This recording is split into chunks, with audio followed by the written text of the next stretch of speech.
So who are you picking? Yeah, I wish I knew the answer to that. I'd sleep much better this week. How often going into the day does it turn out the way you thought it would? Well, I think that going into the draft, you have realistic expectations, and sometimes it turns out that way. How often? Often, Okay. yeah. We're hopeful that we'll get the guys that we want, and based on where we are and what the intel that we're doing and what we think who's going where. Looking forward to it, but right now we don't even know where we're drafting or what position we'll be in, and we think there's going to be a lot of activity on draft night. So stay tuned. Our draft pick maybe have been traded before we even make the pick. So I'm excited about the draft. It's going to be fun day.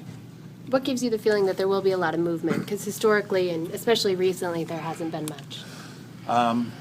Just there's a lot of talk, a lot more talk, and I guess I'm hopeful that there's some movement. Yeah, we have a lot of different things going on, a lot of possibilities, and but yeah, nothing. I mean, usually nothing happens, but we're hopeful. It sounds like you want to move up. Yeah, we're having discussions to move up with both of our picks in the first round. We're trying to move up with at least one of them, but I think there'll be some movement. Are you optimistic about that, Danny? Yeah, hopeful. Considering the people you've had in and the people you haven't been able to get in, what are the chances that the guy you draft is somebody you haven't had in for a workout? I don't know. A lot of that just depends on who's drafted ahead of us and what our position is.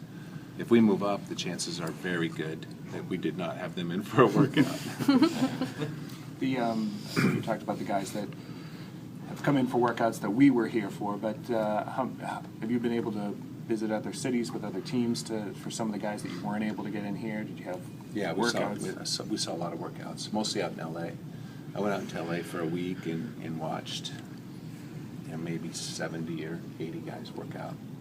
Do you have a short list of players that you really are targeting at this point? Not really. The list is long right now, just because we have so many picks, and so it's not a short list this year. Danny, would you say this is a deep draft or is it a top-heavy draft? Do you have any inkling yet? I would not say a deep draft. No, I think it's a good draft.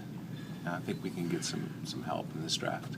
We have a lot of picks, and so we'd like to make fewer picks this year and next year and so forth. But that's really hard to do, especially around draft time. People fall in love with these players, and fall in love with the names and the potential of all these players. So draft time is not an easy time to make deals to move up in the draft. It's very challenging to get, especially up in the top 5 or 6 players. How much of a challenge is it for you not to fall in love with a particular player or a particular style of player?